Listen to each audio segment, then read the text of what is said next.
And we are live. Hello. Hello, everyone. Welcome to our next installment of Behold Lore. I am your hostess, Zoro from E3. I am here with my two lore masters, HB Fox and Rojan.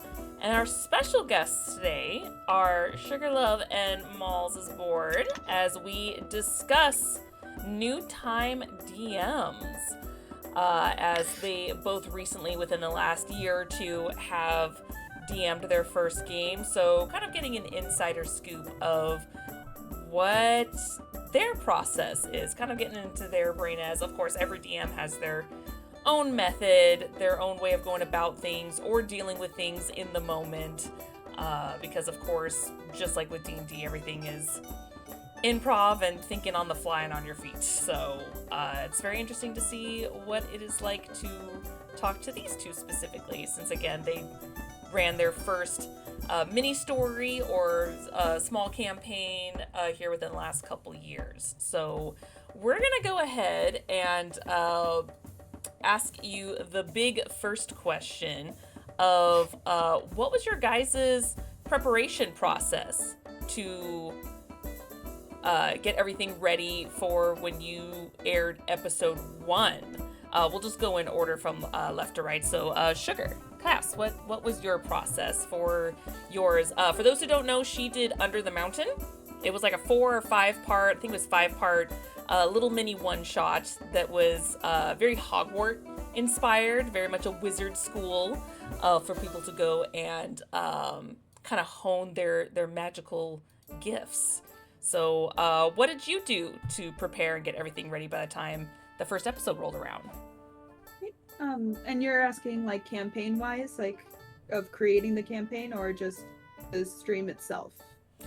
Both. Like what did you do, for example? Like, did you put together like a whole like intro pamphlet that you wanted to say? Did you have bullet points of what you wanted to get across episode 1? Did you have a very extensive start to finish kind of outline that you wanted to follow, or things like that? Okay. So I had been actually planning the campaign for like at least a month in advance, of just from start to finish of, I know I want to DM, what type of campaign do I want to do? Oh, and a lot of that was talking to like Corey, Rojan, regarding it, and my friend Spiffy did help a bit in regards of just trying to figure out what type of road I wanted to go down, and then just listening to music does help in regards of it, and I did end up having some bullet points of what I wanted to happen at least each session, to which Rojan did help with that, because I didn't know exactly how far it would go, but I did know of like, I want them to go at least here, and I wanted this to happen. So we could at least, if it started to get a little bit off track, we could kind of narrow it down to, getting people to where they need to go to keep the story moving. So you had kind of a plan where if people did go off track, it was fine, but just to kind of get them back if you needed to. Yeah, because I mean, it's understandable that during D&D, it's a lot of it is improv. So if things do go off track, and if things get a bit too silly or a little bit too side character focused, and you look at the time and everything, I would, honestly, I think there might have been a few times where I messaged Rojan of just, hey, can you help direct them to the train station of going here? Get a little bit of in-player assistance. Yeah. Okay. That helped a lot. Yeah. Okay, yeah, so you had quite a bit kind of planned out and had a backup plan just in case. Yeah. If things went a little too far. Yeah, I think a lot of it was just I was nervous. So of course. It was more just trying to do as much prep that my brain could handle. Yeah. Yeah, that makes sense. And yours was much smaller too, so I'm sure it was a little bit easier to kind of map out what you wanted to do as far as point A to point B, while Malls, you had the kind of a bigger undertaking of doing a mini campaign of you trying to stretch it even longer than just 5 episodes. So what was your planning process, at least just to get up to episode 1? Like what did you want to do as far as, like, same thing, did you have certain bullet points you wanted them to at least get throughout the campaign? Did you want to cover a certain thing just for episode 1 and then plan forward? What was your process? So like the actual story of the Downfall of Propriety, which was not at all ever called the Downfall of Propriety before you asked me. It's just been a story I've kind of been working on for like maybe about 2 years. But I didn't really know what medium I wanted to put it into. And I was like, well, doing a campaign like this would be cool, but I know a lot of people expect combat and I really dislike combat. So I'm like, nobody's really gonna want to do that, but I'll ask anyway, and you guys seemed really like into it, so I was like, okay. I mean, there's a lot of tabletop games that are specifically made mostly for RP with a hint of combat. Like, perfect example and I would only be found that Vampire out the Masquerade. after the fact. Yeah, I only found that out after the fact. And you don't have to. That's the thing. Sometimes it's fun just to do story with conflict that doesn't always end in you have to fight. So it's very cool concept. So yes, continue. Yeah, and I didn't know that until like after I'd already asked you guys. I'm like, well, this has never been done before. And then I talked to my friend of like 10 years who's a DM for like years and years. He's like, no, it's definitely been done before. I'm like, oh, okay. But there's tabletops dedicated to it. yeah, I learned something new that day. And so in terms of like preparation for the story, I've already had it pretty much written out. With minor tweaks that have occurred as the campaign's actually been going, just based on, you know, the players' actions. But for about 2 years now. But in terms of the actual like day 1 stream, aside from like referencing my notes that I've had on the story for a long time, I was not super prepared because I didn't really know what to expect. Understandable. I guess like, yeah, I was really winging it that day, which is probably why I was gonna like feel like I was gonna throw up. But I mean, it really helps that the people I'm playing with are very chill and understanding, and if that first episode was rocky, I don't want to think about it because we're where we are now and it's totally fine. And I kind of have more of a, I think after that first episode, I was like, well, I have to take notes on every single thing that happened, like everywhere. And as we progress, I'm like, just need like the highlights, like the main things that happened, not necessarily what one person said to another in this moment. So it's kind of eased the kind of sense of anxiety that's occurred with each episode. It's lessened as we've gone. Yeah, and I can speak from personal experience with Mass Effect being my first one on here. It's that it's definitely nerve-wracking and you don't know what to expect. You can be the player doing D&D for years, but then once you're in the DM seat, you're like, oh shit. So it's a lot. So definitely understandable. And I can tell, and this isn't necessarily meant to be a negative thing, but I can tell after watching you guys, after your first and second episodes, like you can definitely see the nerves, but that's because this is new to you guys. You're kind of doing things on the fly. That's with the DM, you have to do everything. While as a player, you're like, well, I just have to focus on me and what my character is going to do. You have to focus on NPCs, the map, what everyone else is doing. Like, it's a lot. So absolute kudos to what you guys have done, because even if you were nervous, you kept going, and I would say like been good. being a player, then going to a DM seat, you're like, wow, players really are pillow princesses. Here I am just doing all this stuff and I have no idea. But that's the best part. Is that you're right, it does kind of come off a little pillow princess, but here's the thing, is that as the DM, you just traumatize them. It's fun. I don't want to do that. This is a very good-hearted, like, nice murder mystery story. Nothing bad's gonna happen. Nice murder mystery? I don't know if those words go together. Yeah, it's so pleasant. Actually, funny enough, before we get Roach and HB Fox to kind of jump in here, just a quick little follow-up. Again, we'll go left, right, but why did you choose the theme that you chose? Like, what was very interesting, and why did you choose that topic? So, Cass, why did you choose this magic school theme? It was actually I started watching more D&D online, and a lot of it is inspired by oh my gosh, I immediately forgot the name. Abria Iyengar's campaign. Oh, Oh, Bria Iyengar, she was my yeah. inspo too, dude. Yeah. Okay. Okay. Very nice. Yeah, there Magic and Misfits or something like that. Misfits and Magic, Yeah. yes. There you Yeah.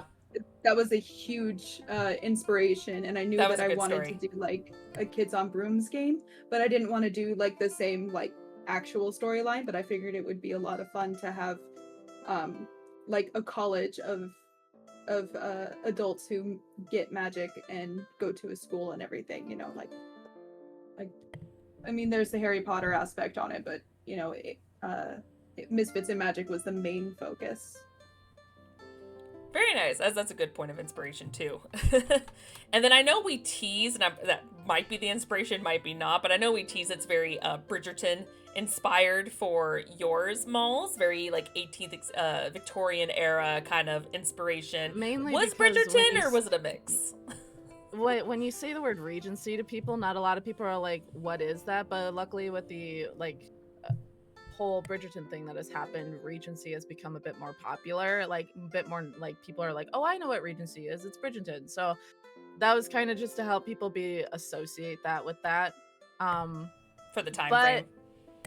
yeah, I guess the I was also, I mean, the story for Sargenti happened before it, but mainly it was very political because honestly, when I was writing it, I was like in a very angry state of mind with just the whole world going to shit and everything. And so it was nice to just write that down and just like, I'm not trying to escape anything by putting it down on a different, like on paper and like having it be a completely different universe. I'm trying to escape shit, but it brings up like a lot of philosophical questions like rebellion and elitism and whatever. But I was like, well, just putting it into a regular, like, I don't know, an example would be like a Game of Thrones-esque sort of game. I'm like, that's been done before. So I kind of liked when I was watching A Court of Fey and Flowers, which was also DM'd by Abria Iyengar.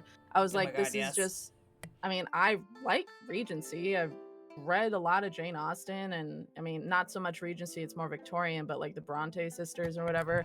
I like that stuff. Similar era, similar feel. Yeah, and to have that kind of genteel sort of facade over something that's just very not genteel, hence like the downfall of propriety. Like obviously all this horrible shit is going on, but must maintain that really like polite society facade over it. It kind of appealed to me, like that whole juxtaposition thing, so that's why I went with that. It kind of reminds me a little bit of Clueless without the humor, where it's all these very high in society kind of people coming into one room. So, you know, you have like, you have the general, and you have like all these, like, you have the actors, you have these very high profile people coming into one room and having to deal with a problem.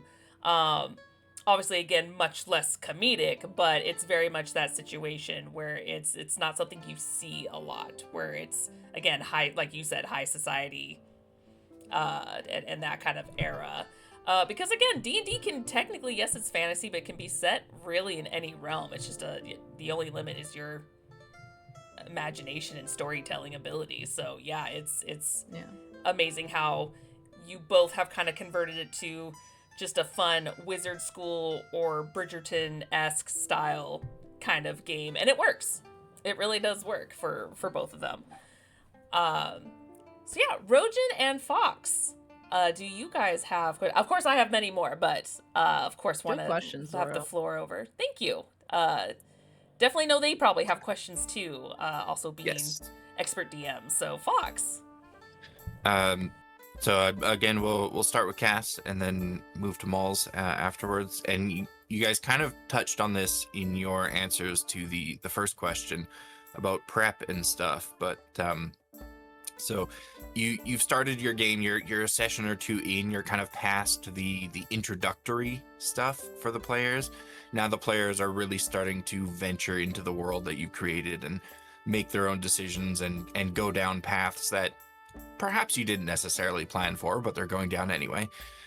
And you realize that you need to kind of keep track of what they're doing so you can prepare for that in future sessions. So when the players make decisions, how did you approach keeping track of that and remembering that without overburdening yourself with the small details?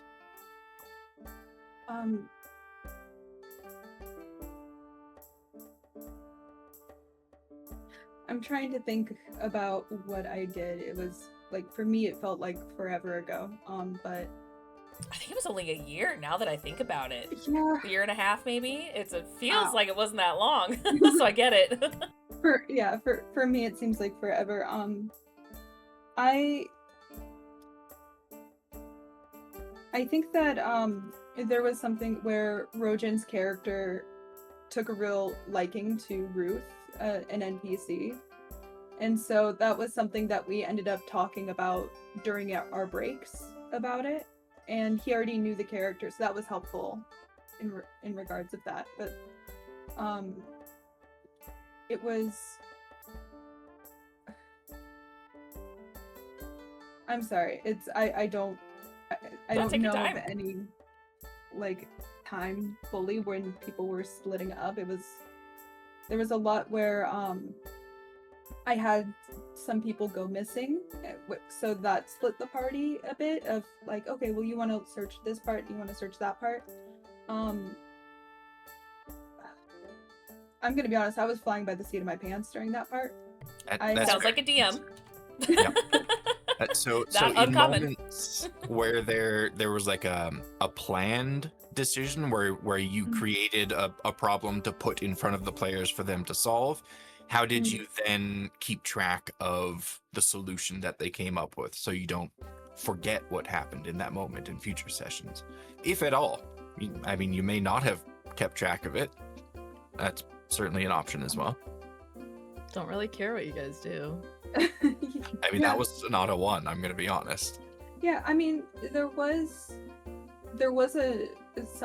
a time where everyone had to get to a certain point, and everyone had to go to this point in order for the story to continue.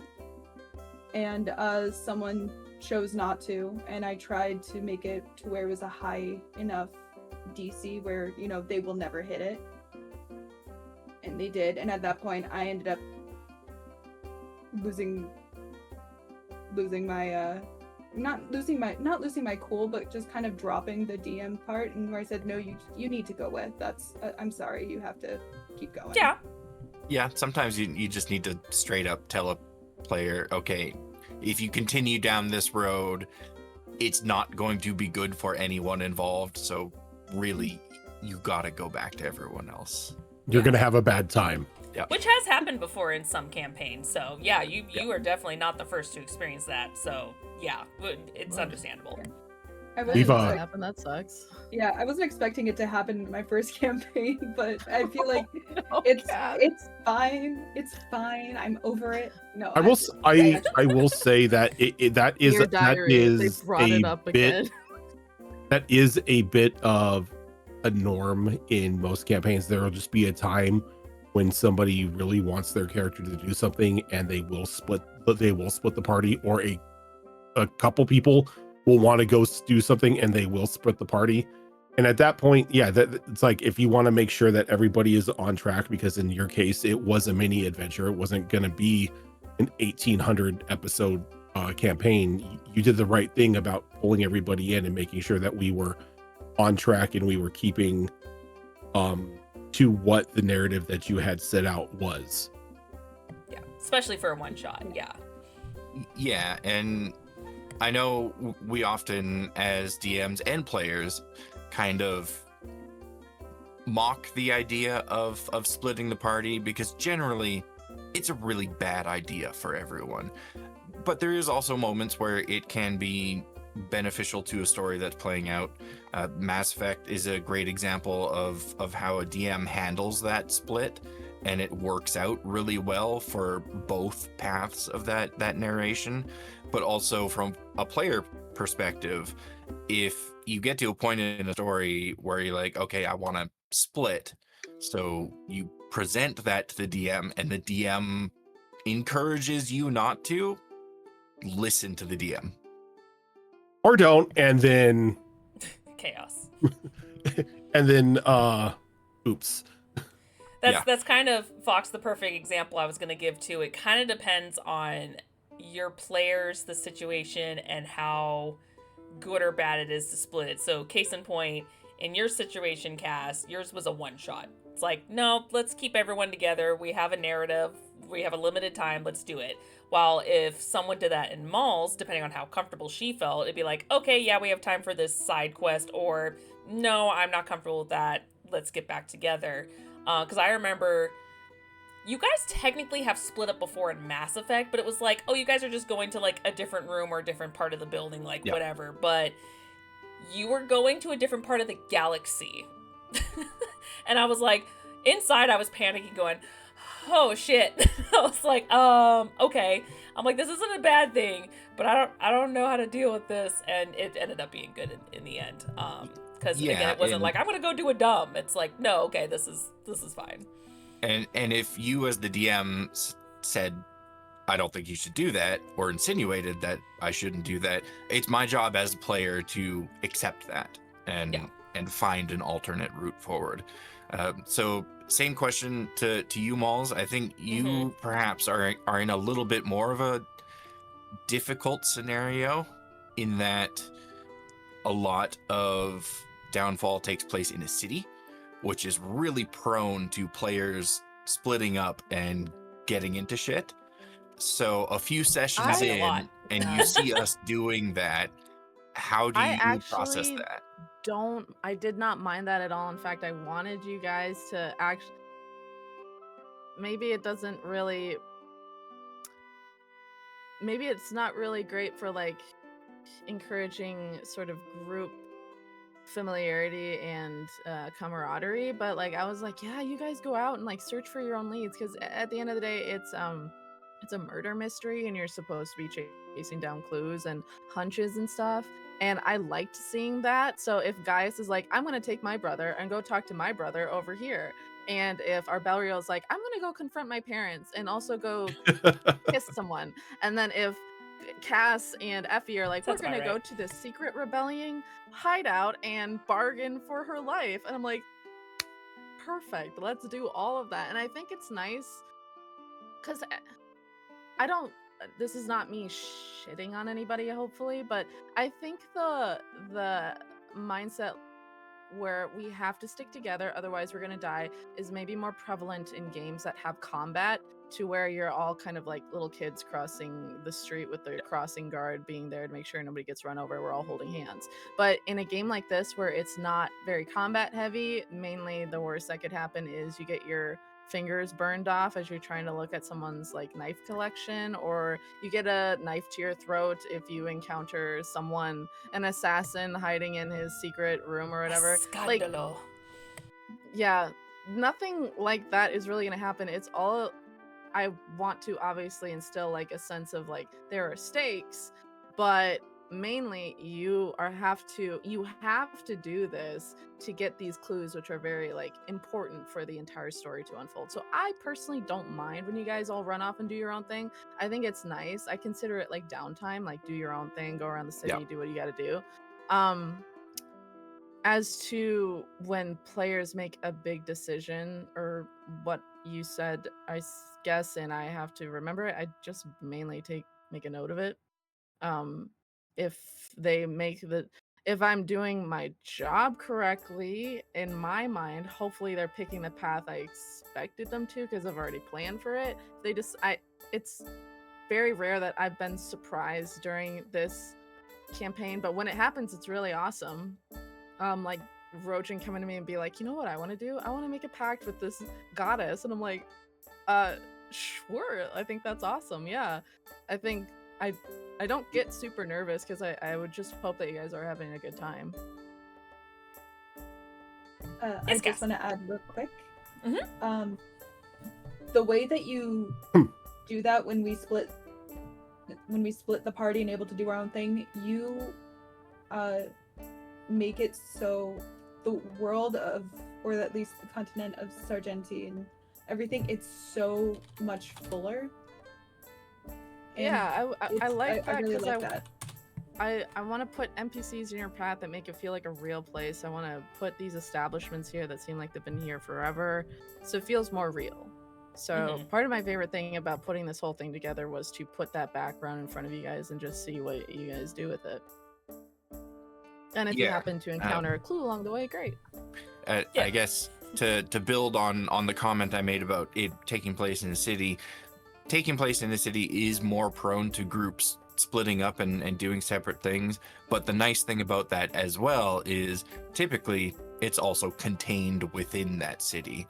Whereas a campaign that takes place on like a full continent that you have access to a full map to, if a group's it's not the splitting galaxy up, like then Mass Effect. Suddenly that distance between them is much bigger, and it's much harder to bring them back together afterwards. You're all just rats in my little maze. But cute rats. Cute rats. It's a mouse guard game now? It's Yo. Can't be a rat. Rojan, did you have a question? Yeah. Going off, stepping away from like the prep phase and everything like that. Now that the both of you have had time to DM specific games, Cass with the Kids on Brooms style of gameplay, and Molls with D&D, is there any sort of game in the future, like any sort of specific game system that you would want to venture into to run another game? That I was gonna ask that too, if you guys had an idea of planning a game in the future yourselves. So yeah, perfect. Cass, what about you? I wanted to. So okay, I love Monster High, and I wanted to do something similar to it. That's fun. But also, I started seeing more of I think is it LA by Night? I don't know, the Vampire. Oh, Vampire the Masquerade. Vampire the Masquerade. Me too.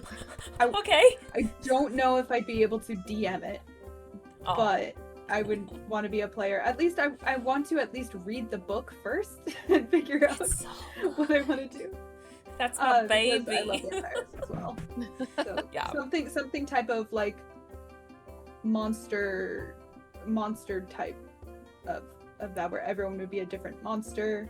I had a thought about like a possible mafia thing where everyone's a different type of monster, but it's like a mafia, like they each have their own in territories type of deal. But that's all just it's nothing more concrete than that. I still need to figure out what type of game mechanic I want to go through with. Were you here? Please let me know. Were you here for our session last time when we talked about different tabletops we wanted to explore? I was. There was one we mentioned called Yokai.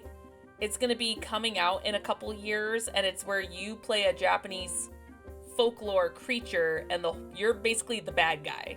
Like, you play this creature, and the whole point is to gain fear, in a way fame, but through fear by either manipulating, eating, or converting people to kind of worship you or fear you as whatever Japanese creature you are. So if you're ever interested, when that, they're doing a demo right now, but they're not doing the full release for another like year or two. That might be up your alley too, where we all just play yokai and we're all monsters. That's awesome. That sounds like a lot of fun. I am interested in learning about that. It looks fun. I'll have to send you the PDF for the demo. It looks like fun so far. And what about you, Molls? Anything in the future that you would like to make? I actually have a notes app with ideas that I've had over shit! years. She's like, you got time? Yeah, actually, it's really funny because I think one time I messaged Rojan and I was like, hey, when T-Dop ends, I have an idea for this one campaign let me pitch it to you, cosmic horror cowboys. And you're like, I had that same idea. And it was just like, what? Like, and so It was a cowboy occult, I think is what you called it. yeah, Western Occult but I was- Western. Thank you. Yeah, I Occult was Western. going more cosmic horror because I was really inspired by this one book I read called Little Heaven by Nick Cutter, and I'm pretty sure I've recommended it like a bazillion times to a million people, but I really like him as an author. He's really great with horror. Essentially, it's set not so much in the Wild West, but essentially like kind of like the 60s, 70s, which is kind of like the dying of like the cowboys. So you not only have ranchers that are both like riding horses, but they're also using automobiles and stuff like that. So it's like this really kind of like transitional phase was like the main setting for this. It also has like occult overtones in it, which I mean, I love cultists. I don't love cultists. I love the Cultist stories. Thank you. I don't love I love You heard it cultists. I'd like to just really quick reframe my statement. I don't love cultists. I love the story of cultists. Right. But essentially over that was also a cosmic horror thing, and I was like, oh, this book's so cool. I would love to do like a story just based off of it, like a campaign, and I would DM the shit out of that. But aside from that, I really like horror just in general. Like all I mainly read is horror, and all I mainly watch is horror. So like my favorite horror franchise is Alien. And I'm like, set in space, there's a monster, it's scary. That would be awesome if there was like a way to like figure that out. Or like The Thing, which is Got PTSD from one the of my Event favorite. Horizon. Oh, yeah, God. but like Event Horizon was so fucking scary. Like that was the It only movie where was! I literally hid under my covers. It was when I so was a grown adult. creepy. I was in my own apartment. I was paying taxes and I was still hiding. Oh, I but, forget you're like, younger than me. I was a kid when that came out. I was like, oh, this is gonna be fun. Oh no. Yeah, I watched it kind of late. But what was I saying? There's that. Also Vampire the Masquerade, mainly because I love vampires. I All the know women that here pro maybe- vampire. Yes, 100%. I think someone in here hates vampires. Can't remember who. Don't care. Rojan. I didn't say I hated vampires. I'm just not a fan of Vampire the Masquerade. You hate vampires then. Something like that. But yeah, I mean, I'm pretty happy with Downfall right now. I probably won't, once it's done, I probably won't DM for a while unless I get that itch again. But like, just something fair. with horror in it. I just like being scared and like scaring people. So just something along those lines, probably something horror. And actually, just to follow up real quick, since you kind of already answered it, Malls, for you, Cass, if you did do another story, would it be a one-shot again, or would it be kind of a mini campaign that you would like to do in the future? If I'm able to, like time-wise and health-wise and all that, I would love to have a campaign that lasts a lot longer, so that way I could allow more of the fuckery of just for people Right. to be able to go out and do their own things and to just play more of it, because DMing, while I did have a panic attack as episode 1, it was a lot of fun once I got used to it, and it's something that I did get that itch about like a few months ago about like, hey, I kind of want to DM again now that I might actually be having some time soonish. Very Not nice. actually, but I'm not sure. We'll figure it out. But I am Yeah, interested. of course. I mean, we'll always find time too if you guys want to do that as well. Which actually kind of is a good transition to my next question for you guys. You kind of already answered it, but just kind of elaborate on it a little bit. How comfortable are you guys, both of you, leaning on others to help you when you feel sort of stuck in a situation or need advice? Because I know you guys have asked some people for, say like, oh, hey, Rojan, what would this be? Or kind of like what you mentioned before, Cass, like, oh, I really need this player to come back, or I need to help guide. Like, how do you get upset, or do you have no problem just like, nah, I need advice, I'm gonna ask on the spot or DM it? Like, how comfortable are you guys to kind of get that advice and information? I have no problem asking questions, because that's the only way I that's the only way at least I learn, is if I ask every question as soon as it pops into my head. And I was very grateful in the fact that like a lot of the people that helped me plan it and were in the game, they were, you know, really close friends of mine. So and people like you guys as well that are also friends of mine, that I can ask like general DM questions about, like, hey, you know, this campaign, how would I go about like getting them in this direction or anything like that. It helps that you are with Rojan, who is the DM of the I show. literally- It's like, I got you. Yeah, I literally just walk down the hall and I'm like, hey, I have like a list of things I want to talk to you about. And he's always there to help out. Good. What about you, Malls? I'm not great at asking for help on non-technical things. Like, I can just quick ask Rojan, like, what's the damage for 10 feet of falling damage is like this. And it's like, cool, that's all I need to know. Because, like, the specifics of stuff, it's like, how am I supposed to remember all that? Whatever, it's not my... Things that are not my business, that. But when it comes to kind of, like...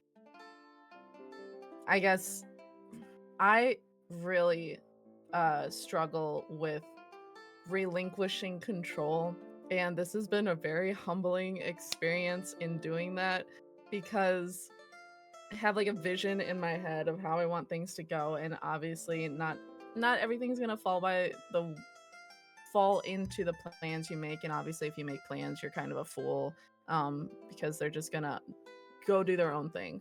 And at first I would be like, oh, why aren't they doing this, or why don't they like this person, or whatever. But it's like, once you get past that, and mainly a lot of that is like ego, and then you're like, actually what they got out of it was a lot cooler than what I had originally planned, so I'm going to adjust for them. And I think to answer your previous question on if I would ever do like a short game or a long form game, I probably wouldn't do a short game, just because I know that I also like the fuckery, and I like having the room to kind of stretch your legs and run with that. But Understandable. when I want to be able to adjust to what people choose to do in that, and I feel like having a limited number of episodes it's difficult for you to not only give that control but also adjust on the fly, which is why I really admire you, Cass, because you have a lot more like restraint on that than I do. I just like, if they're like, can I do this thing? I'm like, sure, whatever. And then we take like a 3-episode detour and we're like, okay, well, that's fine. We're still having fun, hopefully. But yeah, no, I'm not really great at asking for help on non-technical things. Thank you. It was a lot of anxiety in regards of, I have this many episodes and I have bullet points we need to get here. No matter what happens, we are getting there. I feel like I would have been at least 100% more bitchy if I have a schedule and we're not sticking to it. And I don't want to be that. I just want to have fun. Understandable. Yeah, that was the one thing that wasn't fun about it. Oh. Shorter form games are definitely a lot more difficult in that regard, because nobody is better at turning a 10-minute activity into a full session than players. Yeah. Yeah, perfect example is there's a couple one-shots that I've ran for you guys where both of them were the end 7 days for Mass Effect. One of them was you guys weren't figuring out certain things, so I'm like, okay, I have to find a way to prolong this, that way I can still, because they were going to be just one day episodes. So I was like, okay, I have to figure out a way to kind of help progress you guys and throw you a bone. But then there was another one where you guys were figuring shit out so quickly. I'm like, it's only been an hour and I've got 3 left. How do I prolong this shit? I'm just gonna come up with some random ass shit. Why isn't this door confusing you? It confuses everyone else. So, like the one where it was Mercy running a D&D game, because I was inspired by Tiny Tina's D&D game, and I was like, oh, it's gonna be Mercy, you know, the Eye of Mercy, playing with her dolls, and you guys were doing so many good things that it was progressing way faster than I was anticipating, and I was like, oh shit, I gotta make up some shit. So yeah, so kind of going back and forth between Cass and her shorter one shot, and then you've got the mini campaign. It's like you don't know what the players are going to do. They're either going to get it right away and be cooperative, and you're like, oh, that's unexpected, or they're just going to veer off and try to do this one thing that you planned for 5 minutes, then it takes 2 hours, and you're like, oh shit. So it's, you never know. Yeah, like the I wanted a shopping episode, like essentially the beach episode, shopping episode. Yeah. And I was like, I would love to have that, but like I feel like I didn't realize like I have to role play each and every single one of the 5 people, I think, in the, of what they're going to get. What did they choose? Like, which they already had it written down, thankfully, so they didn't actually have to come up with it on the spot. But I would have to role play that entire thing. Okay, now we're going to the wands. Yeah. Type of situation.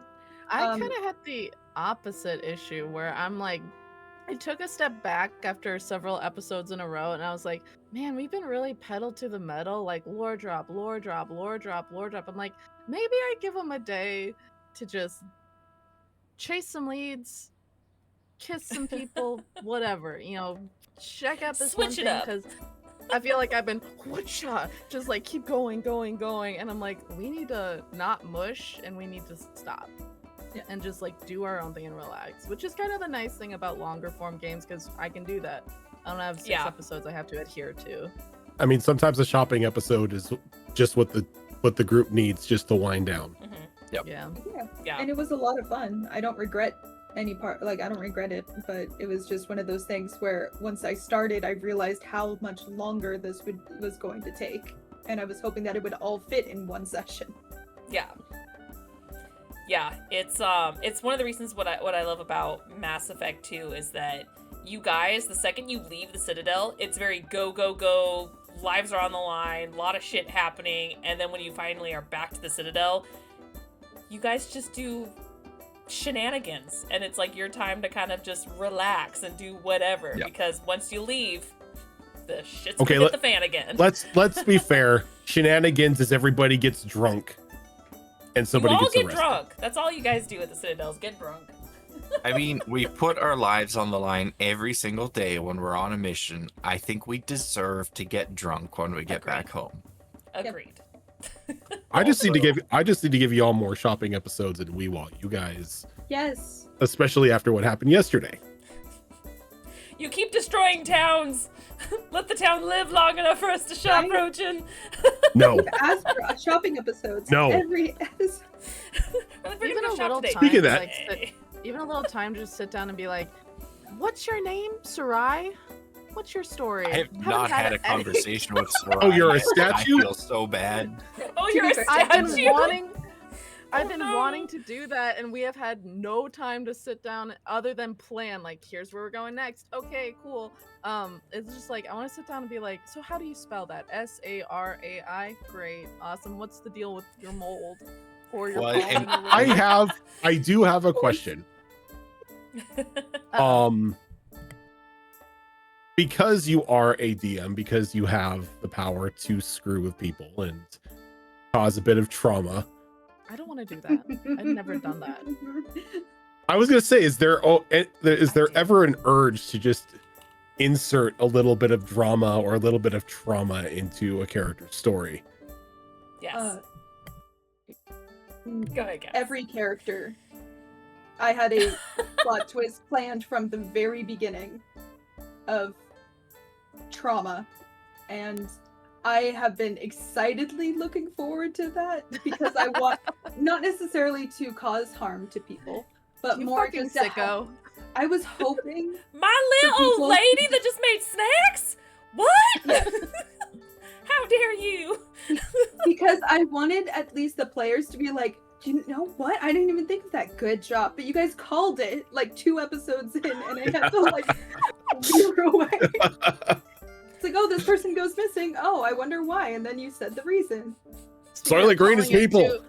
Speaking of calling it 2 episodes in, Kraken under the city? No, I'm just kidding. That's- Not real. I mean, remember I flashback choose just to- a few minutes ago when I said, hey, when your players are doing such a great job, you're like, oh shit, what do I do now? Or they just need a bone thrown to them. There you go, Cass. That's what I was talking about, where you're like, ah shit, they figured it out. What do I do now? Yeah. Instilling trauma in a character, I have like a lot of backstories for characters that maybe you guys just have a cursory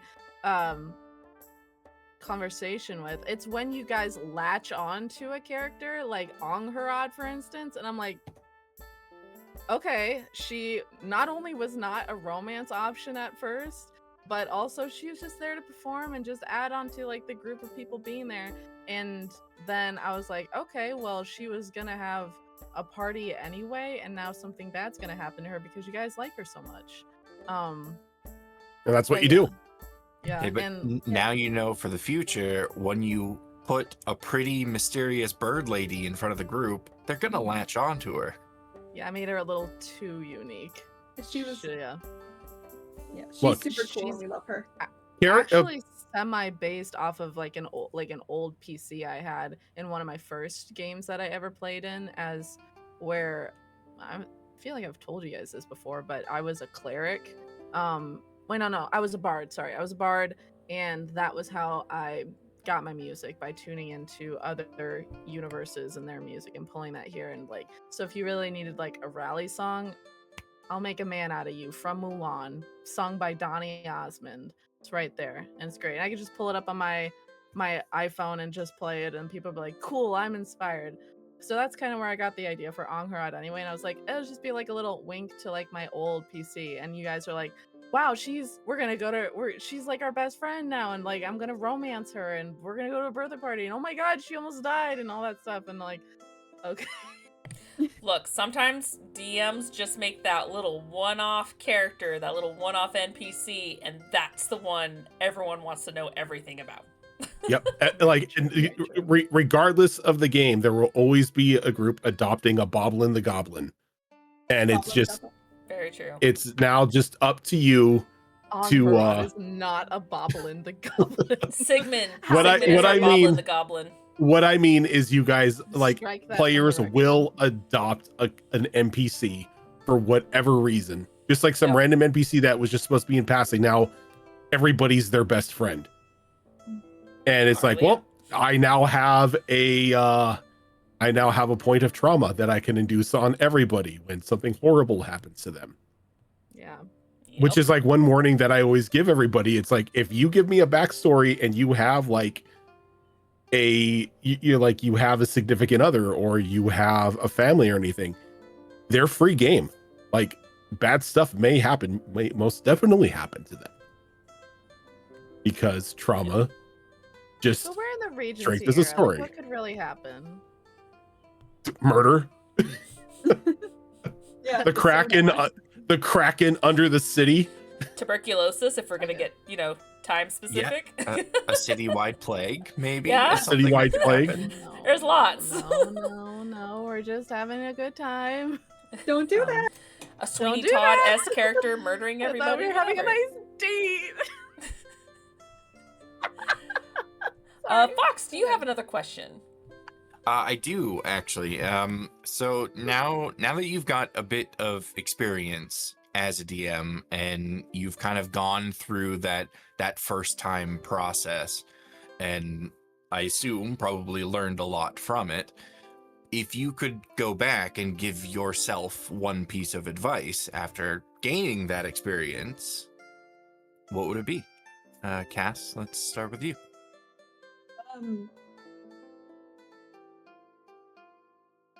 Breathe. I know I kept repeating to myself that we're just a bunch of people playing pretend, and it's not that serious. Probably doing some more like grounding exercises, because a lot of what was hindering me was anxiety of everything. Makes sense. Unclench, relax, Yeah. Like- stop being a control freak. Mainly, like Yeah. not my job, but I need to like unclench my fingers from the story. I know it's very precious, but sometimes you gotta kill your characters. Sometimes you gotta just let them go on their way, blah blah blah. Not like that, but you know what I mean. Like just let what happens to them happen to them. Yeah, But, and yeah. Stop in trying to art, control the narrative and let people Mhm. kind of be free. yeah, we have the phrase delete your art when it comes to drawing and painting, because sometimes you just have to let go of it in order to produce something better.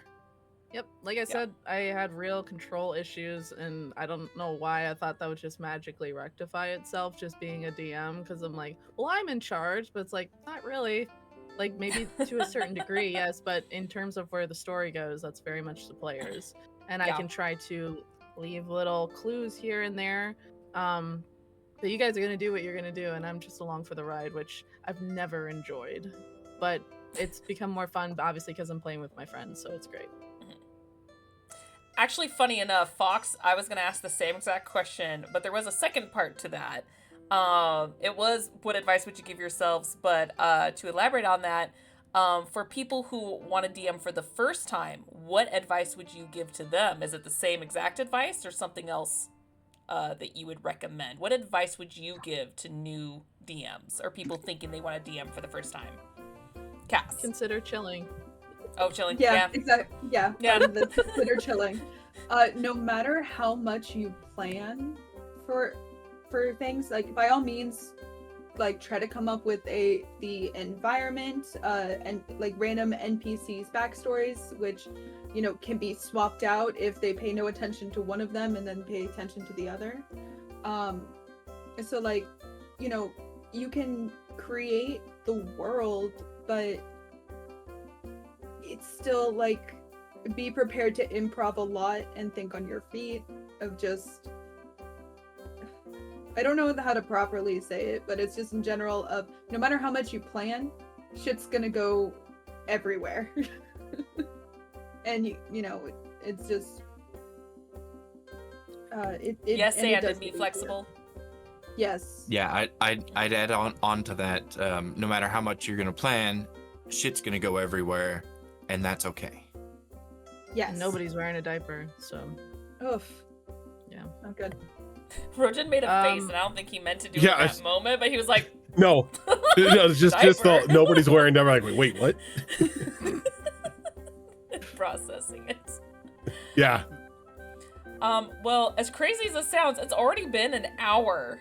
So before we take our break and segue into the next part, because I know this is going to be just a little bit longer than we normally do it, I do want to give Rojan an opportunity to ask another question if he would like to, or Fox as well, if you guys have a quick one. Give an answer to that question you asked, because consider chilling was not my actual answer. Oh, I thought that was your answer. Oh, okay. No. Go for it. I guess mine specifically is for people who are writing their own story, like their own homebrew. But like, it's all very nice and fun to have like fun times and like romance people and all that stuff. But like, put meaning into your story and into your people. Like, my main thing is that like this is mainly a story about the people of Sargenti and what they're going through. Having like, it's all. I know people are like, well, I want to play to escape.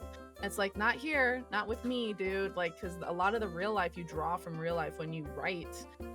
If you're dealing with, like, for example, in Minnesota where I live, we're dealing with like really incredibly crazy times where horrible stuff's happening, and like the only place to put it, I feel, is to put it into this world to like vent my frustrations about it. But like having like philosophical issues, or like having an antagonist who's maybe not totally like a villain, but has like this, I don't know, like has reasons for doing their thing that could be applicable to real life to make you really think.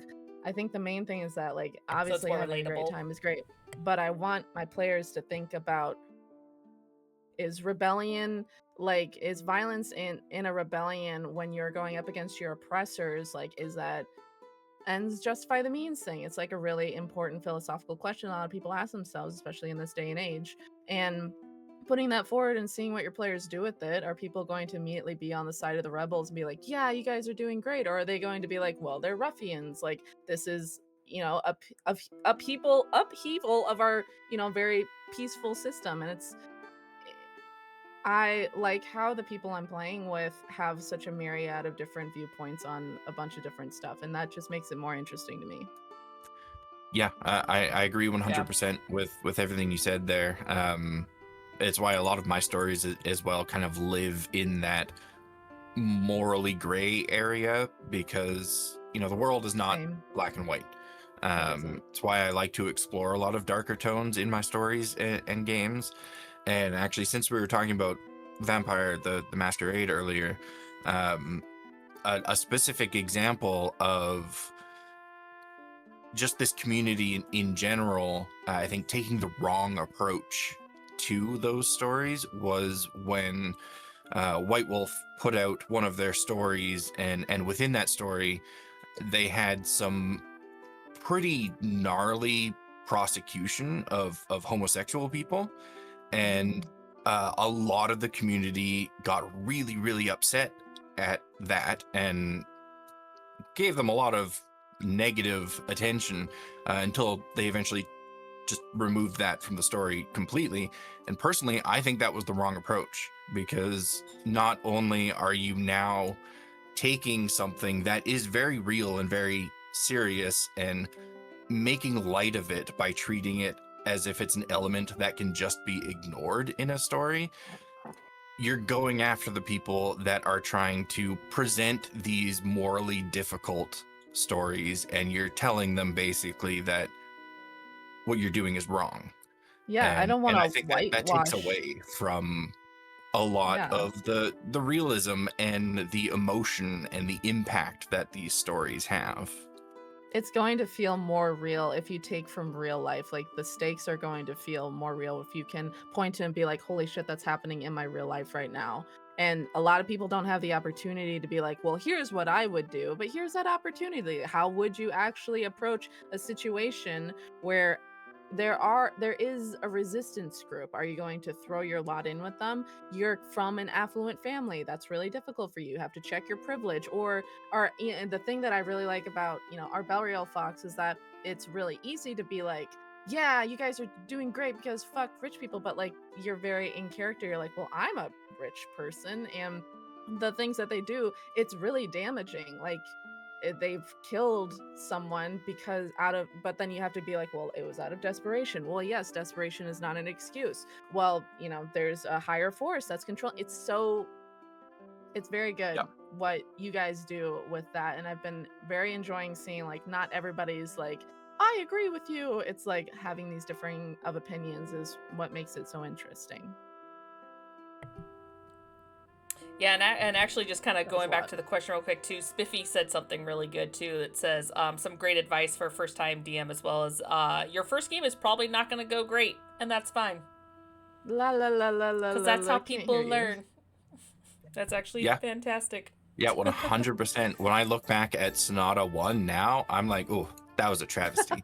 I made so many mistakes in that.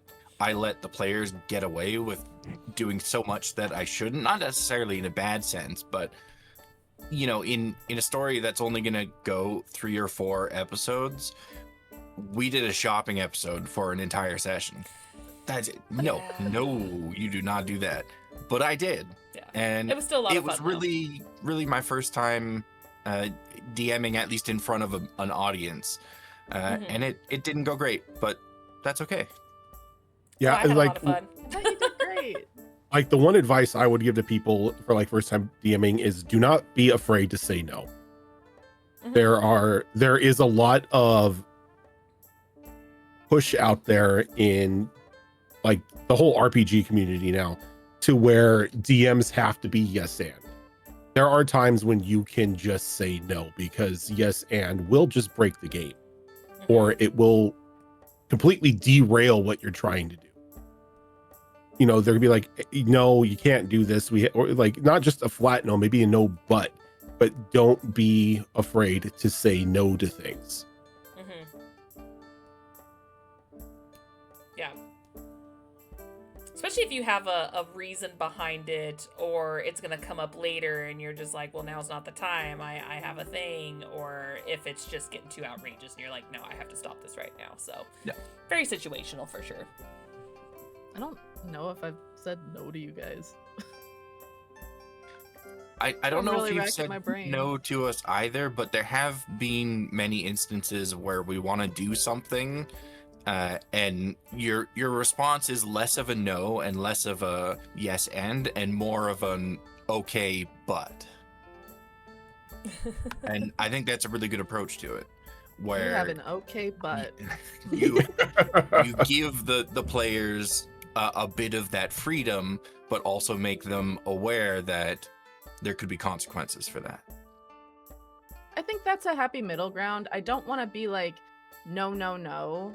And not even like no but is fine. And maybe it's just me being like people pleaser, but I think it kind of challenges me to be like, if I say yes to this, what the fuck are they going to throw my way and how am I going to handle that? So it's good practice for that. Probably in a next game, I'll probably be a little more of a hard ass and be like, no, don't be like that, you guys. But it's just my first game, so what the fuck ever. It's like with the combat episode, the one and only combat episode that will never be repeated, like last episode. I was just like, fuck it, we're never gonna have another combat episode. You did Do perfectly whatever the fuck fine you with the want. combat. I was going off of vibes, like I said, and that I was just like, whatever, I don't fucking care.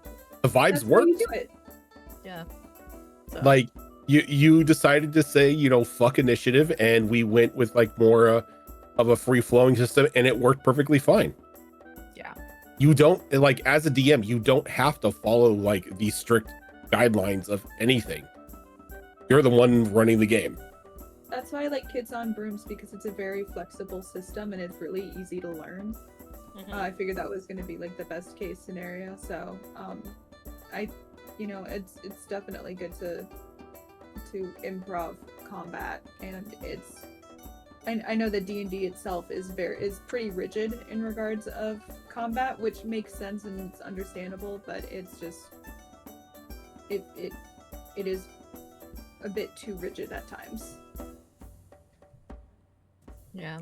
The D&D books do actually say too, not to quote, Pirates of the Caribbean, but it does say in the books essentially that like all this These is are more just guidelines than actual rules. Mhm. Yeah. It's like, this is just, here's some rules to give it some structure, but you guys do what you want.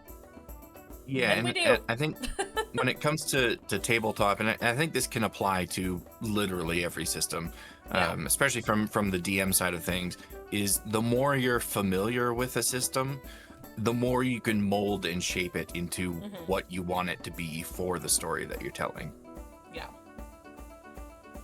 Yeah. And sometimes it's fun if you know structure and can find a balance. You can kind of create your own, like, I've had some people ask me when I do the Bluey one shot, like, oh, what system are you using? I'm like, no system. It's my own little thing because you guys are playing children. They're like, oh, well, there's kids on bikes. And no, this is it's even being simpler than that. It's like, Or this it's is like, just shut for fun. up, shut up, shut up, shut up. No, it's not even that. It's Playing just, it's going to pretend. be so simple that it's like, this is just supposed to be like silly and fun. There's no need to complicate it. So, it'll I'm be fun. excited. I'm excited, yeah. I'm excited for it too. But yeah, all right. Well, it is, oh gosh, it's almost 1:15. We're going to go ahead and take a break. I know we love to talk about nerdy stuff. We're that good. We're gonna go ahead and take just a small break. Give us roughly about maybe 5 minutes to kind of just get up, refresh our drinks, all that good stuff.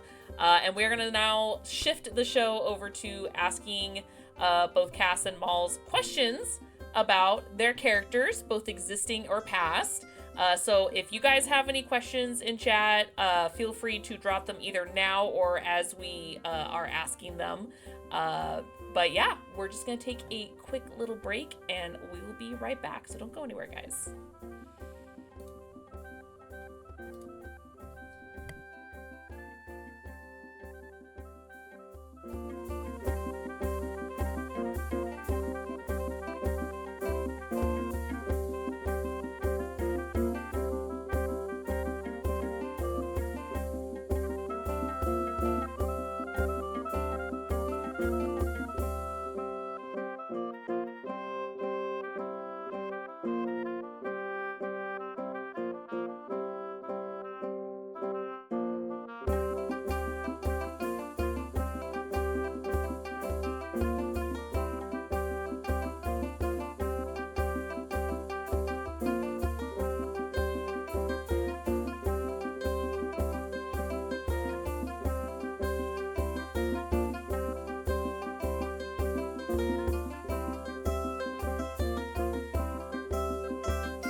And we are back.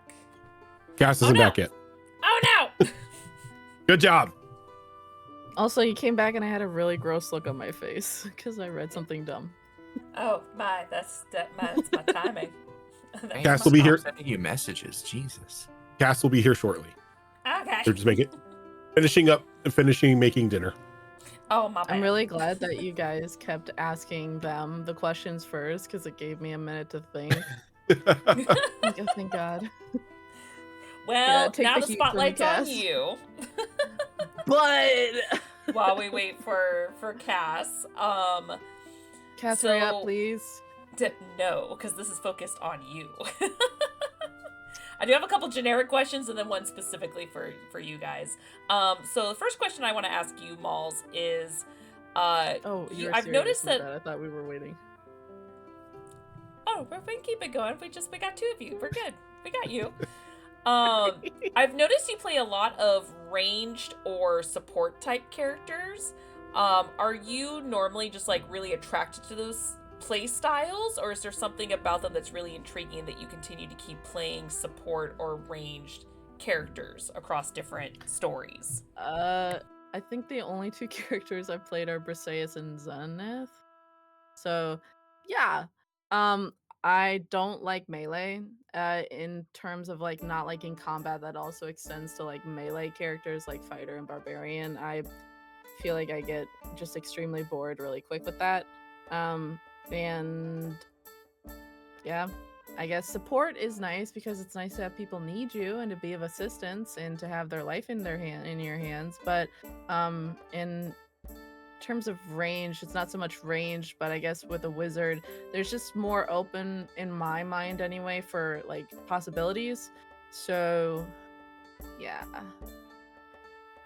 I hear a lot of like melee people being like, well, I just hit, cause damage, wait my turn. I'm like, that sounds terrible. So It also depends on how you flavor it too, for sure. Like you definitely could say it that way, but you could also say like, oh yes, I do this jump off this wall and swing around backhand. And I guess it kind of depends on the person if they want to flavor it or just go, all right, I go up and hit it. But at the same time, though, I think melee players are a little hesitant at that because there are times that if a lizzle, leave me alone. sorry. They're a little hesitant at doing that because it's just like if they do a backhand spring to kick a guy in the face or something, some DMs may be like, okay, give me an athletics check so you can do a backhand spring. Whereas like somebody casting a spell, like they have just more open room to do anything without risking or having that fear of going a little too far and having the DM require them to do something extra. Yeah, it definitely is harder, I think, for melee classes or up close classes to use their kits for utility, whereas like ranged or magic wielders have a lot of freedom in what they can tailor their abilities to do. I think, and as Rojan said, a lot of that also relies on the DM. I know often in Rojan's games, if I'm playing a melee fighter, particularly good examples, Destiny Forge 2, Zale was very up close. I knew because of my experience with Rojan and the type of DM he is, I could say, okay, I'm going to do this and then give it a big flavorful description. And he might say, okay, give me a check for that. But the check isn't to see if I succeed or not. It's to see if I do anything above and beyond what I've already described. If you could pull it off. Yeah. Also, like setting up the battlefield, like changing the battlefield and controlling it so that the fighter or the barbarian can have the best advantage is also nice. So if I put a legion here, enemy's not going to want to go towards that. They're going to be, kind of shuffled towards, our fighter or whatever, so that they can take a few whacks at them. That's always fun. Okay. Fox, do you have a question for either of them? Or both? I have questions separately for them. Okay. Cass goes first. Cass is back. That's fine. Yeah, sorry. Bread took too Oh, long you're to good. toast. No, you're good.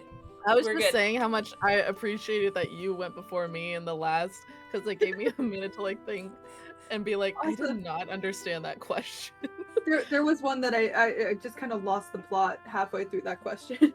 I was I'm trying to always figure it losing the out. plot. Yeah. That's I the do whole have thing with questions, and just like what Fox said, we definitely, I can't speak for Rojan, but I know some of us have we have separate for specifically Cass or Malls, and then one generic for both to answer. So you'll get one or the other from us.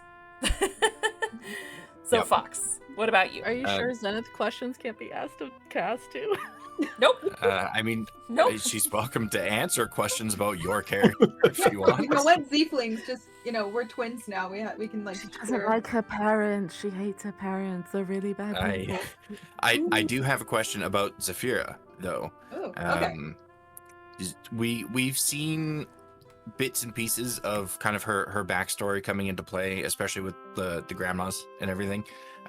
We've learned a lot about her past and really her present as well. But we haven't yet explored much about her future, or at least her hopes for her future. So I wanted to ask if there's anything that you can share. Feel free to say no, it's spoilers. Stop asking me that, Fox. But what are her plans or her desires for her future? What does she hope for herself? Before you answer, Cass, I just want to say, because I meant to say this earlier, if there's something you don't want to reveal because you want to do it in game, or you think it's more fun to be a surprise, you can just flat out say, I don't know, I'm gonna talk about it later. You don't have to answer when we ask you a question. Don't feel obligated, oh shit, I have to answer. No, you could just say, you'll find out. Or, I don't know how to do that. I overshare so much. Me too. I tried so hard. Oh, never mind How then. you guys got the twist in my game, but it's funny you say that after we were asked many questions for the past hour, but no. It's fine. No, the DM stuff you had to answer. That was related to that. This is different. Yeah. I'm not going to divulge too much, but there is something that Rojan and I were actually talking about yesterday, and I'm like, okay, so I want this. It's I've been role playing in my head how this thing's gonna happen, and this is what my ideas are, and it's I'm definitely excited for that. And then I think that Zafira, just for the most part, wants to be a part of, I think she might want to be a part of the coven, but just in general, she wants to be part of the poker party, where with all the grandmas, just having fun. She wants to see her vampire boyfriend again. When are we gonna see him? It's really Me upsetting. too. I saw I him can for spy one on day. it for ya. Boyfriend. Let's spy on your boyfriend. I could do that for you. Yeah, but it's I don't want that to have an effect on whatever's happening with that, and we're gonna have to deal with vampires again. I'm okay with it. Zafira's really come into her own of growing up, and Zenith and the other people of the party are a big part of that, and I think that she wants to, she's having more fun with potions and actually going through and having trying to follow recipes, whereas before it was just throwing a bunch of stuff into a pot and see what happens. And I think that's pretty much it. She still wants to be a part of the group and to still be able to see her, her family of golden girls. And yeah,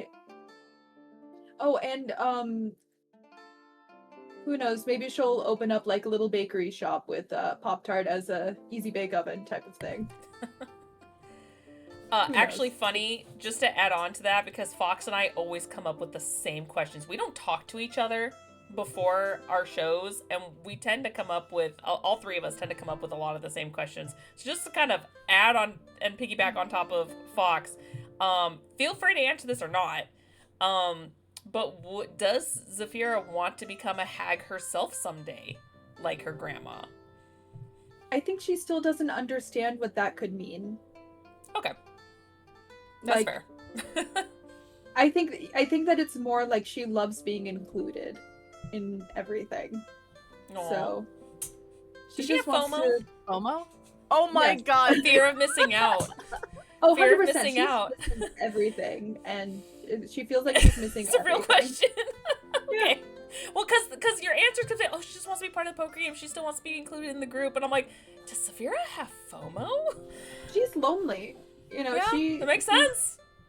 Yeah, she grew up as pretty much the only child nearby for a while, like for a long time of walking. So she's used to getting along with her grandmas and adults at a very young age, and just being cute and like not having them like think that she's going to cause any harm to herself or other people or anything like that.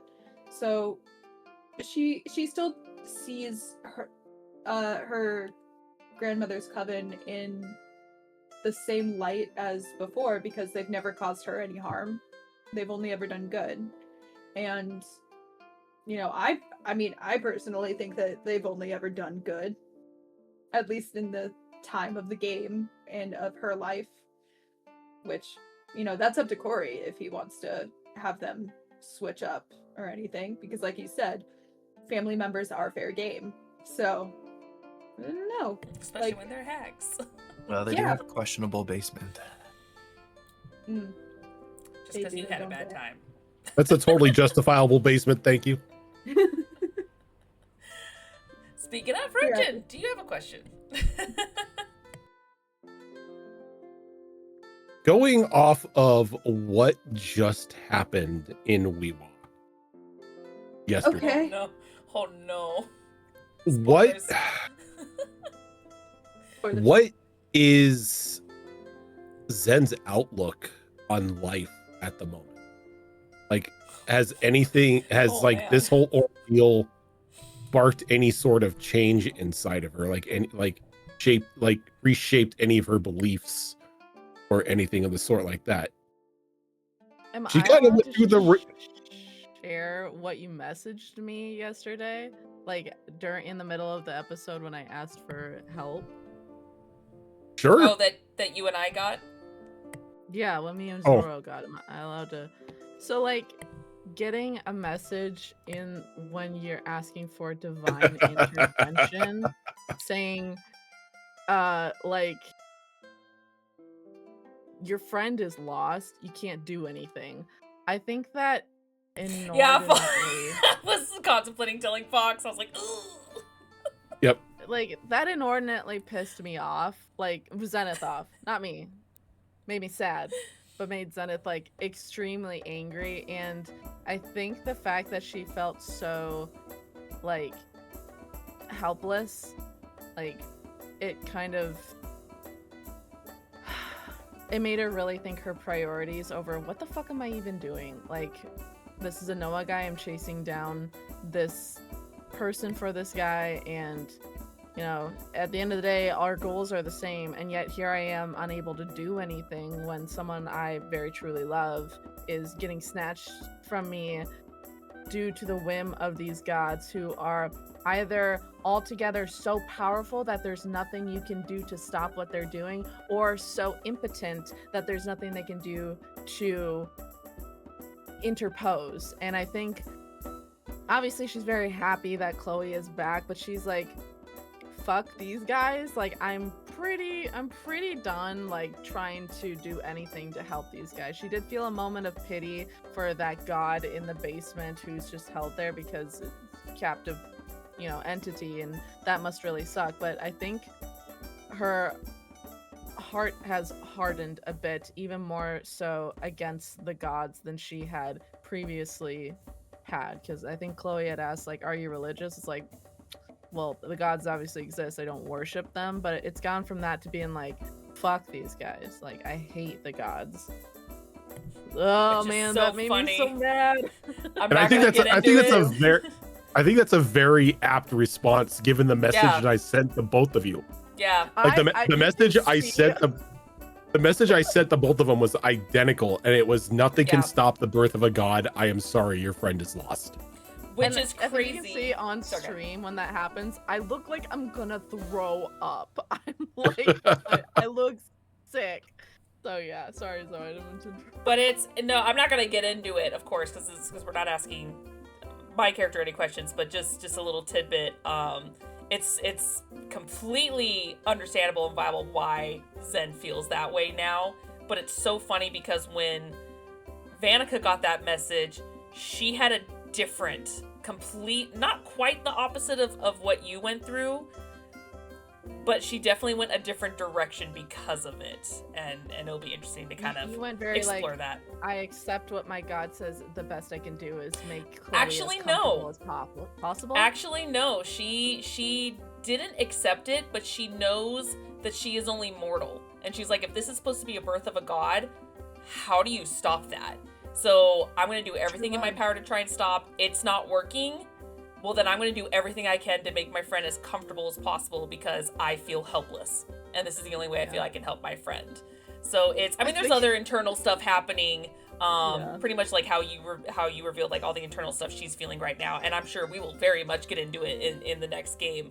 So I'm kind of very excited about that. But it's your answer makes complete sense and completely I think also a little bit of me bled into that, because if someone's gonna be like, no, you can't do anything, I'm gonna be like, fuck Yeah, you. I'd be Straight pissed up, too. Don't tell me what to do, you motherfucker. I don't even know you. Don't tell me I the odds. I foresee a lot of drama coming up the next episode. Yeah. I think it's gonna be a lot of emotional drama, not so much Oh, yeah. like Emotional no, roller my coaster. god, I hate the gods. I don't think it's so much that. I think it's very much emotional because of what we all experience. And I already have like a plan of what Vanica's doing that hopefully happens after we kind of come down from that high. So we'll see what happens. But yeah, a lot of drama. I see it. I do have a question for both of you.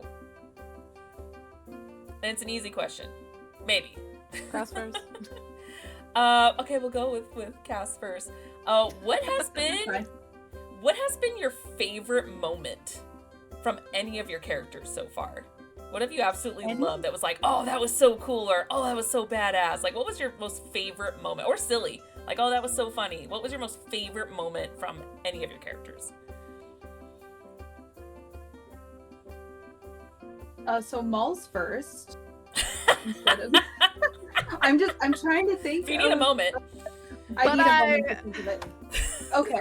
So if you can think of something, go ahead, but I'm trying right now. Maybe it's just my penchant for emotionally devastating stuff, and it's partially due to Fox, because obviously Fox is really incredible with Chloe, and I think a lot of Zen bounces off of Chloe and creates like these really great moments.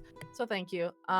But one of my favorite moments was actually really like emotionally devastating, because it was when they finally breached like, hey, I'm pretty sure we have feelings for each other. And Chloe obviously went through with this really beautiful story about these two people who were in love and how she thinks of Zen with that. And in my head, I'm like, that is gorgeous. And that is so like, I don't even know if that was off the cusp or something, or if it was planned, but I was like, that's so beautiful. And like anybody else would be like, yeah, let's fall in love and be together forever. But I know in my heart of hearts that Zenith is not only coming off of being like emotionally betrayed by someone she had trusted, but also feeling a lot of intense emotions about like the fucking corruption and stuff, and how she feels like it's her fault and she's got a duty to fix this. And she also, I think, was grappling with the feeling like she probably doesn't deserve to be loved until she fixes this. And so the romantic in me wanted to be like, yes, let's be together like forever. But Zenith, I know, was just like, I can't. And so saying I can't was a really like not normal character choice for me, but it felt right for her. So just being able to stuck put a true to little her. bit of extra, yeah, being able to put a little bit of extra layer to Zenith and her relationship with Chloe, and how it's like, I really want to, but I cannot. I don't feel I can. I don't really deserve this, or you, or anything good until I rectify my mistakes. It was nice to have something to hold true to. And obviously Fox is excellent, really RP'd that moment well, and then Rojan decided to just snatch Zenith away and create this horrible moment with the hag, and I was like, I'm gonna die, and I didn't actually tell Chloe, like, you know, I really do care for you and all that stuff, so yeah, probably that. It was a really good moment. I certainly would not change a single thing about it. Moments like that where a character gets the opportunity to show the internal strife and internal conflict that might be going on that doesn't necessarily always come to the surface and isn't necessarily obvious to everyone. Moments like that, I love them so much because it just adds such depth and personality and relation to these characters and just makes them that much more real. Yeah. Okay, so I have two technically. One of them is incredibly quick. Okay, go for it. So one is like when I used in Weewa, when I used the goggles to paralyze the hag for that moment. Yeah. That was really cool, along with like just anytime I'm able to roll really well. I really take that to heart. I love that because I roll terribly all the time. Because of your luck. Like yesterday when you rolled a nat 20, I was like, wow, has that ever happened? And you guys all acted like I said something terrible. I'm like, but it hasn't really. Like, I'm genuinely They're very far curious, has that happened for you? Yeah. And then another one was another time of like confession within T-Dop, the Downfall of Propriety, where it's your game. Sorry. Like the forest is such a magical place of all ways that you could think of it, and just Maddie's kind of coming into her own, as well as like getting over her own nervousness of, I have these feelings for someone and I don't know how they'll take it if I confess. And there's so much going on in regards of what's happening in the world that I can't focus on how I feel right now myself. So she was just holding it back or holding it close to her heart. And when she finally gets a moment to, well, no, she was kind of forced into it slightly, into confessing her love for Marina. I was really on the fence about that. I'm like, do I bring these berries out or not? So, but I hope it was a good time. Yeah, it was. And it kind of felt like, because you kept reminding me, like, no, she says it quickly. And I was like, okay, this is how I'm going to say this piece of information, because I couldn't think of a better secret to give. And for her to be able to talk with her about it later on and have, Marina explain how she feels about not just her but everyone. And I was extremely nervous about presenting that. Like, I was very anxious. Yeah. You handled it so beautifully.